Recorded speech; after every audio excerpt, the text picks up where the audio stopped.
And so we finally come to Sandel's 10th chapter in his book, Justice, What's the Right Thing to Do?, the title of which is Justice and the Common Good. And so today we're going to talk about the libertarian/liberal approach to politics and public reasoning, which emphasizes state neutrality. We're going to talk about the communitarian approach to public policy and public reasoning, which is non-neutral.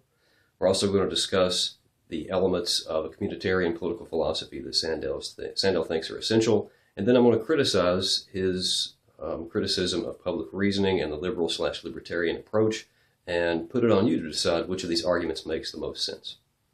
And so we have the libertarian/liberal approach to public policy and public reasoning, which emphasizes neutrality both in public policy and in reasoning or justification. And we have the communitarian approach, and of course Sandel is a communitarian, the communitarian approach to public policy and reasoning, which is non-neutral. Now, what does it mean for public policy and for public policy reasoning to be non-neutral or neutral?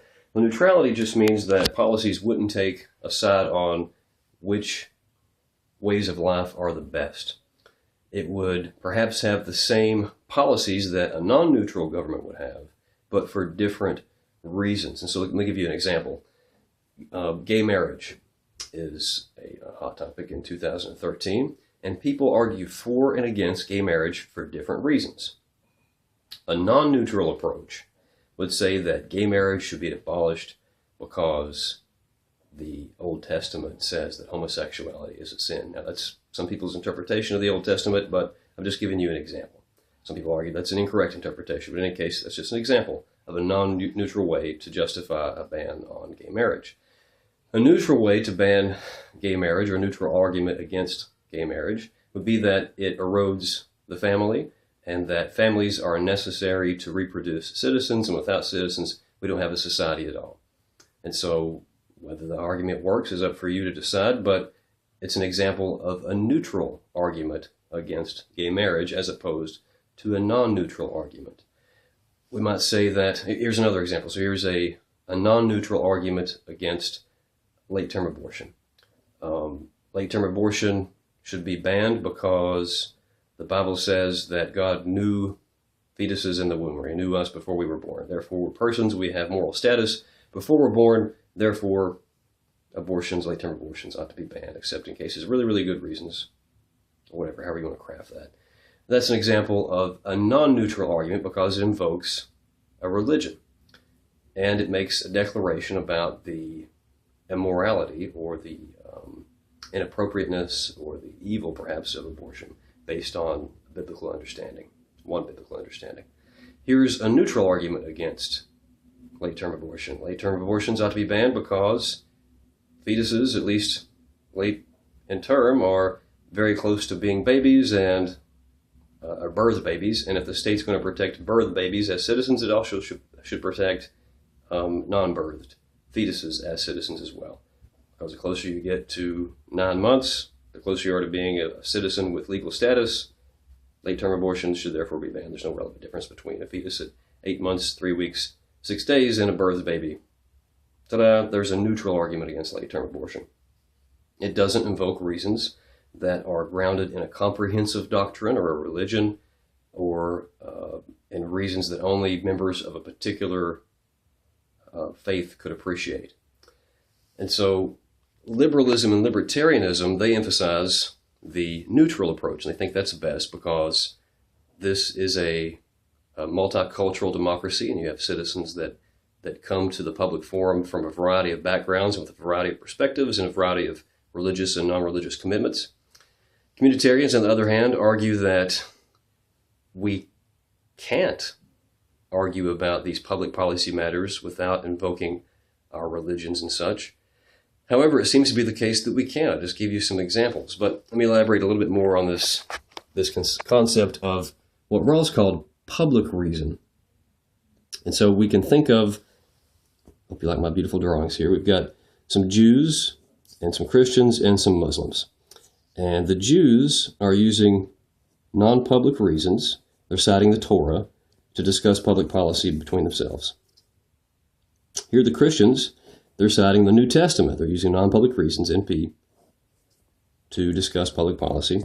And over here, the Muslims are citing the Quran to discuss public policy.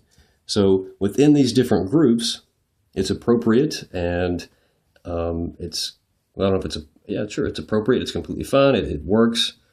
They understand the reasons, and therefore they can justify the policies according to those books of faith and such. However, whenever the Jews discuss public policy with the Muslims or with the Christians, or when the Christians discuss public policy with the Muslims or the Jews, or the Muslims discuss public policy with the Christians or the Jews, now they need to cite, and they're better off citing, and they'll get more traction with their reasons, and the persons with whom they're discussing the policy will feel more engaged and more respected. Now they need to cite public reasons. And so you can see public reasons going back and forth between these groups. So within the groups, non-public reasons are fine, but between the groups, they need to cite public reasons. And so what are public reasons? Well, these are reasons that anyone can appreciate apart from their comprehensive doctrine.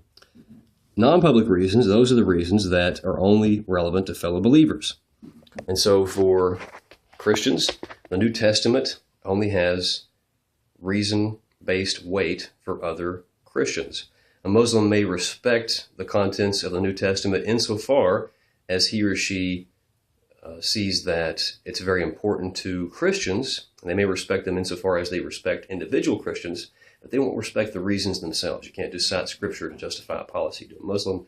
It's going to fall on deaf ears. The same would be true if a Muslim attempted to justify a public policy by citing the Quran to a Jew or a Christian. And the same would be true of the Torah, although I understand that's the Old Testament, and so that would have some purchase for Christians. And I'm not overly familiar with Islam, so I don't know how they would respect the Torah, the Old Testament, or whether they would, etc. But you get the point. Communitarians argue that it's completely fine for these members of these different religious groups to cite what I would consider and what liberals and libertarians would consider their non-public reasons. It'd be completely fine to throw these up into the public forum and attempt to convince members of these other groups that are non-believers of their particular faith to accept their public policy perspective of their views according to their comprehensive doctrine or what others would consider their non-public reasons. Liberals and libertarians would say, nope, that's not cool. You should be neutral in both your policy and in your reasoning or your justification for your policy preferences. Communitarians, on the other hand, they're non-neutral in policy and reasoning and justification. So I'll come back to that in just a second and explain why I think that the liberal libertarian approach is superior to the communitarian approach. But in any case, at the beginning of the book, Sandel told us that there are at least 3 ways to do political philosophy, to think about questions of justice. And those ways would be to focus on consequences, freedom, and virtue. And so, of course, the most explicit example of this is the utilitarian approach, where you simply ask yourself, will this policy maximize net pleasure? If so, it's a good thing. If not, it's a bad thing. Freedom, here you would ask yourself, would this maximize or would this promote citizen liberty? And you might think about this from the perspective of actual citizens or hypothetical citizens. You might think about it from the perspective of Kant or Rawls's original position. And last, you have thoughts about citizen virtue, whether they're living a good life and they have good characteristics, etc. Notice that this approach is non-neutral because it would take a stance on what characteristics and what ways of life are good. And so this would mean the state might say, citizens, you should stop watching WrestleMania. Citizens, you should stop watching reality television. Instead, we're going to subsidize the opera.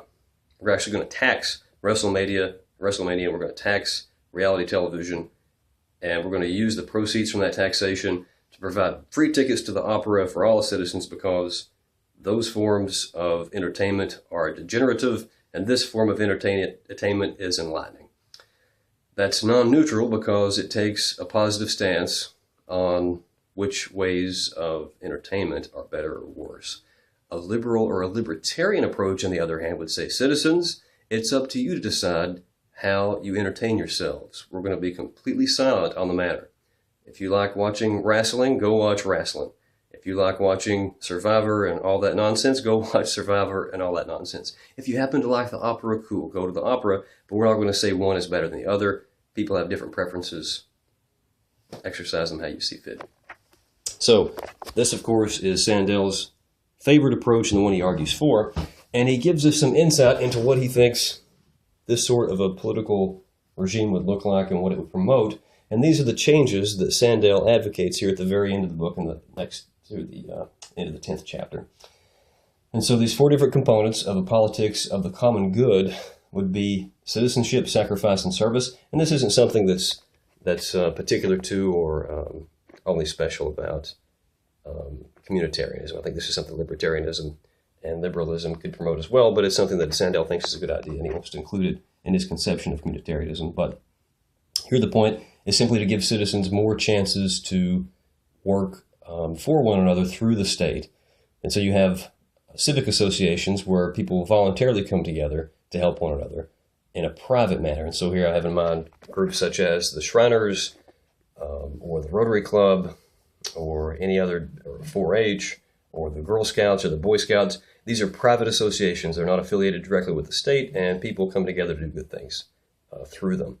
But here what Sandel is advocating would be more organizations such as Teach America or AmeriCorps, state-funded and state-run organizations and opportunities for citizens to help one another. And he thinks if we had more of these, we would feel more social solidarity, we would feel more connected with our fellow citizens as citizens, and it would be good for the body politic on whole. Another component of Sandel's conception of a politics of the common good, the moral limits of markets. Of course, we had a chapter devoted to this. He thinks that far too many activities and too many goods have been monetized. He thinks that that's corrupting, that we've turned money and consumerism into something that's worshipped, and he thinks that's corrosive to our public character and to our personal character and our personal lives. And he's probably correct about that, but that's something that liberals and libertarians would say citizens themselves should be able to decide. If you've got, and libertarians in particular would say, if you have 2 adults that have agreed into a consenting arrangement, they should be able to sell whatever they've justly acquired. And so if I want to sell my kidney, for example, I should be allowed to do so because, hey, I own myself and I own my kidney, and therefore I should be able to sell it if I want to. Sandel would probably have an objection to that. He would think that this would take advantage of persons who are down and out, that are destitute persons that haven't had as many opportunities as others have, and we should remove that option from the table to prevent them from harming themselves in this way. Libertarians would respond that this is paternalistic, and hey, it's my kidney. If I want to sell it, let me sell it. Same for the homeless person, whatever. But that's the interplay from those 2 different perspectives. Next, inequality, solidarity, and civic virtue. Here, Sandel argues against gross inequalities in wealth and income on the grounds that it tends to be divisive. And so, from Rawls's perspective, recall that we looked at the original position argument. We imagine if we were behind a veil of ignorance, would we endorse feudalism? Would we endorse libertarianism? Would we endorse laissez-faire capitalism? Would we endorse strict egalitarianism? Or would we endorse what he called the difference principle, such that differences or inequalities in income and wealth would be justifiable only when they benefited the least well off? And so from that perspective, we're thinking about it from an abstract thought experiment from behind that veil of ignorance. We're thinking about the consent of free adults in a situation or position of equality. We're not thinking too much about stability and social solidarity. We're thinking about objective fairness. But the argument that Sandel is making here against gross inequality is that when you have people like Bill Gates who have everything they could ever want and then some, and you have people living under bridges, and you have a middle class that's really struggling in between, that's going to tend to be very fracturing to society. It's going to be difficult for the people at the top to identify with the people at the bottom, vice versa. It just undermines the ability for a nation to reproduce and remain coherent or cohesiveness over time. So that's his argument against gross inequality. And last, he argues for a politics of moral engagement. And this leads us back to the talk about public reason.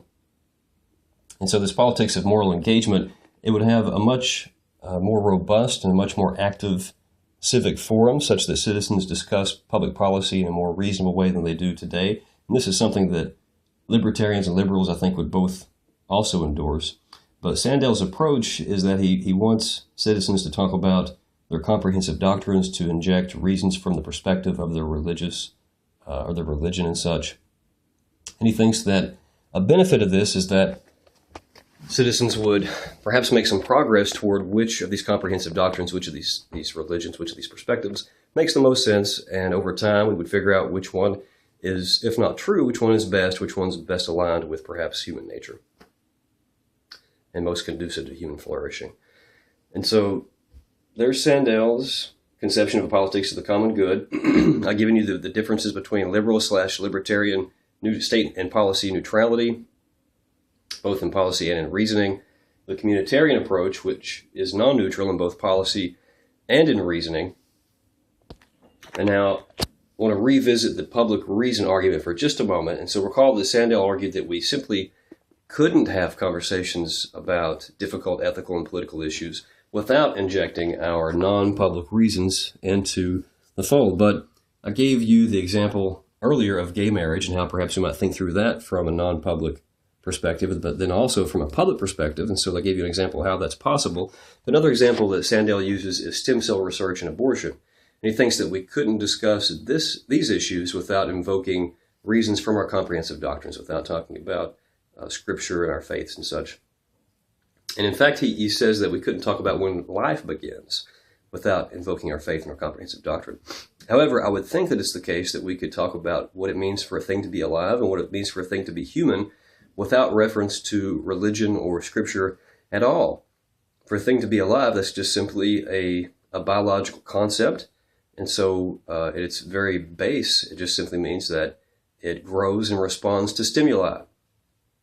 It seems to be what distinguishes rocks from trees and animate objects from inanimate objects. It responds it responds to stimuli and it grows. That's all it means for it to be alive.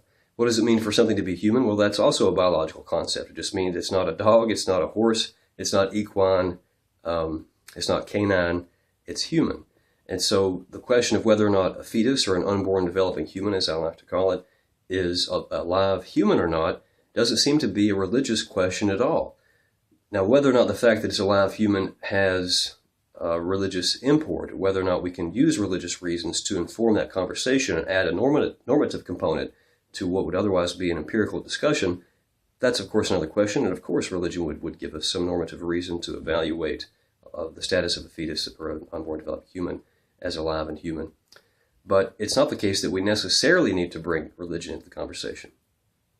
We could simply cite the fact that, okay, it's the case that a fetus, apparently very soon after conception, is indeed alive and it is indeed human, but that doesn't settle the conversation. Hey, Emily, I'm finishing a lecture for my class. I'll come out in just a second, okay? Go tell Mommy. Go tell Mommy you need to pee, okay? I'll be out in just a second.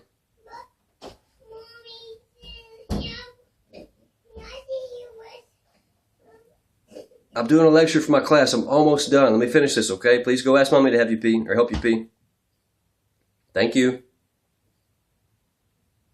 So the fact that a fetus is alive and human, that doesn't end the conversation because, of course, there are circumstances under which live humans may be permissibly killed. For example, cases of self-defense if there are no other options, cases of just war, also some cases of punishment. Many people think that if a person commits a crime that's heinous enough, that could justify executing them. Now, this isn't to say at all that when a woman wants an abortion, this is analogous to a case of self-defense or just war or punishment. I'm not saying that at all. All I'm saying is we can have a conversation about whether or not abortion is justifiable without citing religious reasons. We can go through those different steps. And so this is a rejection of Sandel's argument that non-public reasons are necessary to think about difficult political and ethical issues. I don't think they're necessary. If we can think through gay marriage and abortion without them, certainly we can think through other public policy questions about education and war and healthcare, etc. I would think anyway. And last, there might be a reason why we would prefer public reasons over non-public reasons. Imagine if you were, say, a Christian in a Muslim nation, and say that there were a whole bunch of Muslims and just very few Christians, and say these Muslims had a particular interpretation of the Quran that required that women be constantly covered and be denied education. Well, if you're a Christian woman in a Muslim country, say like Afghanistan, where they have a particular interpretation of the Quran, and Public policy says, the law says, you must constantly be covered in public, and you may not read books and you may not be educated if the reasons given to justify these policies are non-public, if they refer to the Quran, well, then you can't appreciate them. It'd be one thing if they had some argument that educating women is dangerous, or you have to remain covered, or you're going to entice men to do bad things to you. Those would, of course, be terrible arguments, and they would not work, but at least they'd be based on public reasons. But if it's an argument that's grounded in the Quran, a holy book that you respect insofar as you respect Muslims, but you don't find compelling, that would be a whole nother level of disrespect. And so this would be incredibly corrosive to public solidarity and unsustainable. And it just seems very much contrary to basic justice and basic respect for your fellow citizens. And so I've criticized Sandel's argument for non-neutrality, or at least in reasoning, which would overlap with policy as well, on two counts. Number one, he says that it's impossible to think about these difficult questions without invoking non-public reason, and I've given us two examples to show that it's not impossible. And also I've argued that it would be corrosive, it would be a bad thing, it would be divisive if we were to constantly use our non-public reason in public forum to justify public policy. So the discussion question, you've got two discussion questions. Number one is, which of those arguments works? Does Sandel's argument work? You've got the whole chapter and the entire book to think about. Or does Matt's criticism of that perspective work? Which one of those makes the most sense? Now, Sandel is, of course, hands down more intelligent than I am, and he's a professor at Harvard. So we might say that he has an edge on Matt when it comes to his depth and his breadth of knowledge, and his argumentation may be fantastic. However, in philosophy, the best argument wins.